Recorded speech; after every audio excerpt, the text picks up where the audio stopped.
उस रात ठीक 12 बजे पहाड़ी वाले शिव मंदिर से ऐसी चीख सुनाई दी कि पूरा गांव डर से कांप उठा। लोगों ने अपने घरों के दरवाजे बंद कर लिए, क्योंकि गांव वालों का मानना था कि जो भी उस मंदिर में आधी रात के बाद गया वह कभी वापस नहीं लौटा। लेकिन उसी रात एक शिवभक्त अपने बीमार पिता की जान बचाने के लिए उस मंदिर की ओर बढ़ रहा था। हाथ में दीपक, होठों पर ओम नमः शिवाय और दिल में सिर्फ महादेव का नाम। उत्तराखंड की ऊंची पहाड़ियों के बीच बसा एक छोटा सा गांव था शिवपुर। चारों तरफ घने जंगल, बहती नदी और पहाड़ों से टकराती ठंडी हवाएं उस गांव को रहस्यमय बना देती थीं। लेकिन उस गांव की सबसे बड़ी पहचान थी पहाड़ी के ऊपर बना प्राचीन शिव मंदिर। लोग कहते थे कि उस मंदिर में स्वयं महादेव का वास है। हर सोमवार की रात वहां अपने आप घंटियां बजने लगती थीं और मंदिर से तेज प्रकाश निकलता दिखाई देता था।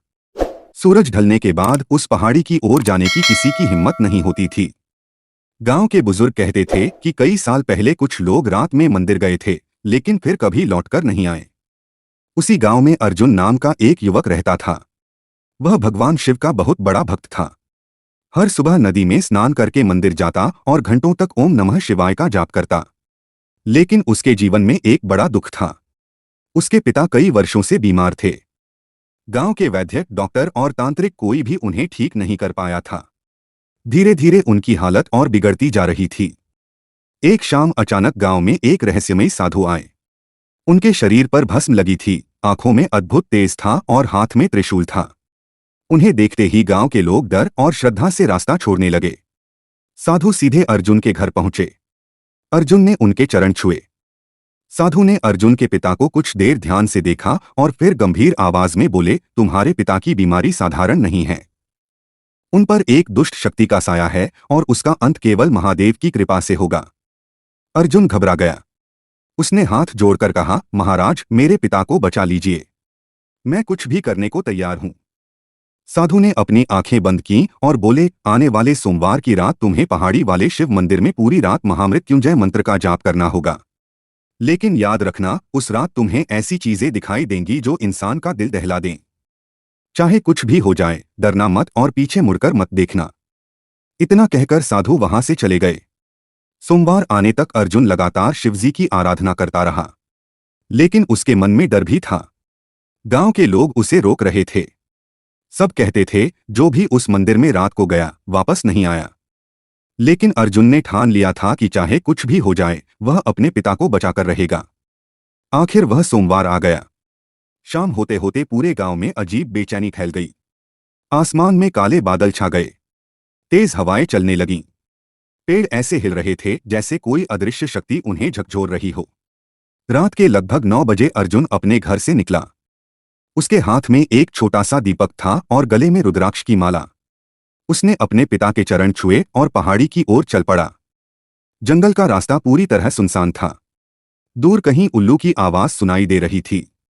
अचानक हवा इतनी तेज चलने लगी कि अर्जुन का दीपक बुझते बुझते बचा। लेकिन वह लगातार ओम नमः शिवाय का जाप करता हुआ आगे बढ़ता गया। कुछ देर बाद वह मंदिर के सामने पहुंचा। मंदिर बहुत विशाल और डरावना लग रहा था। उसके पुराने पत्थरों पर काई जमी हुई थी। दरवाजे पर बने नागों की आकृतियां अंधेरे में जीवित जैसी दिखाई दे रही थीं। अर्जुन ने कांपते हाथों से मंदिर का दरवाजा खोला। जैसे ही वह अंदर गया, अचानक पूरे मंदिर की घंटियां अपने आप बजने लगीं। पूरा मंदिर ओम नमः शिवाय की गूंज से भर गया।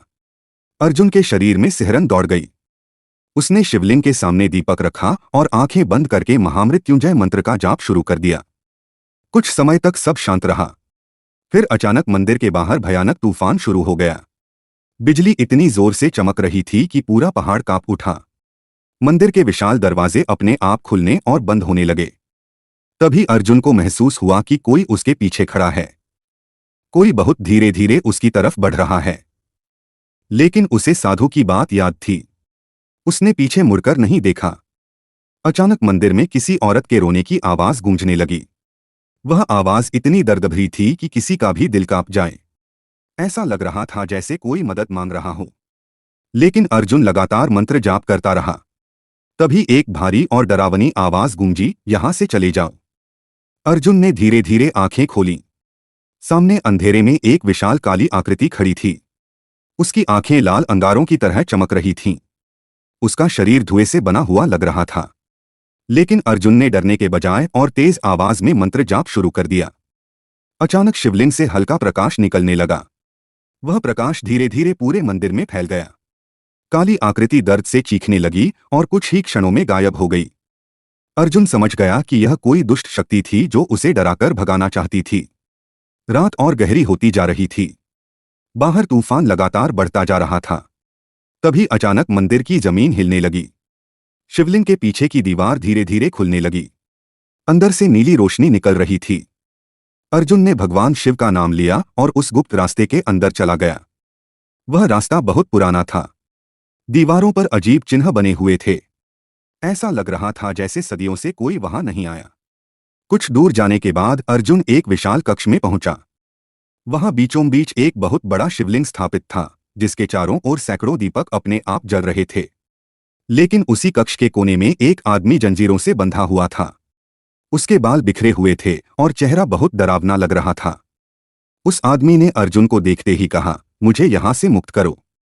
मैं कई वर्षों से यहां कैद हूं। अर्जुन उसके पास जाने लगा। तभी अचानक उसे साधु की बात याद आई, जो दिखाई दे उस पर तुरंत विश्वास मत करना। अर्जुन रुक गया। उसने भगवान शिव का स्मरण किया। तभी उसे महसूस हुआ कि उस आदमी की आंखें इंसानों जैसी नहीं थीं। वे पूरी तरह लाल थीं। अचानक वह आदमी जोर जोर से हंसने लगा। उसकी हंसी पूरे कक्ष में गूंज उठी। कुछ ही पलों में उसका शरीर धुएं में बदल गया और एक भयानक राक्षस का रूप सामने आ गया। राक्षस गरजते हुए बोला, मूर्ख इंसान, कई वर्षों बाद कोई यहां तक पहुंचा है। अगर तुम मुझे मुक्त कर देते तो मैं पूरे गांव को नष्ट कर देता। अर्जुन डर गया, लेकिन उसने ओम नमः शिवाय का जाप बंद नहीं किया। राक्षस ने अपनी शक्तियों से पूरे कक्ष को हिला दिया। दीवारों से आग निकलने लगी। तभी अचानक उस विशाल शिवलिंग से तेज प्रकाश निकला। उस प्रकाश के बीच भगवान शिव की धुंधली दिव्य आकृति दिखाई दी। राक्षस डर से कांप उठा। उसने भागने की कोशिश की, लेकिन चारों तरफ दिव्य ऊर्जा का घेरा बन चुका था। तभी एक गूंजती हुई आवाज आई, अधर्म का अंत निश्चित है। अगले ही क्षण राक्षस भस्म हो गया। पूरा कक्ष शांत हो गया। अर्जुन की आंखों से आंसू बहने लगे। उसने शिवलिंग के सामने सिर झुका दिया। तभी भगवान शिव की दिव्य आवाज फिर सुनाई दी, भक्त अर्जुन, तुम्हारी भक्ति ने तुम्हें विजयी बनाया है। मांगो, क्या वरदान चाहिए? अर्जुन ने हाथ जोड़कर कहा, प्रभु, मेरे पिता को स्वस्थ कर दीजिए। बस यही मेरी इच्छा है। कुछ क्षणों तक पूरा कक्ष प्रकाश से भरा रहा। फिर आवाज आई, तुम्हारे पिता कल सूर्योदय से पहले स्वस्थ हो जाएंगे। इसके बाद सब कुछ सामान्य हो गया। अर्जुन धीरे धीरे वापस मंदिर के मुख्य गर्भगृह में आ गया। बाहर तूफान रुक चुका था। आसमान में हल्की सुबह की लालिमा दिखाई देने लगी थी। अर्जुन तुरंत अपने घर की ओर भागा। जैसे ही वह घर पहुंचा, उसने देखा कि उसके पिता अपने बिस्तर से उठकर बैठे हुए हैं। उनके चेहरे पर वर्षों बाद मुस्कान थी। अर्जुन खुशी से रो पड़ा। उसके पिता ने कहा, बेटा, आज रात मैंने सपने में स्वयं महादेव को देखा। उन्होंने मेरे सिर पर हाथ रखा और तभी मेरी सारी पीड़ा खत्म हो गई। यह सुनकर अर्जुन की आंखों से आंसू बहने लगे। उसने आसमान की ओर देखकर हाथ जोड़ लिए। उसी समय पहाड़ी वाले मंदिर से घंटियों की आवाज गूंज उठी और पूरे गांव में हर हर महादेव की ध्वनि फैल गई। अगर ये कहानी आपको पसंद आई तो प्लीज़ लाइक करना, कमेंट करना और चैनल पर नया हो तो चैनल को सब्सक्राइब ज़रूर करना। हर हर महादेव, ओम नमः शिवाय।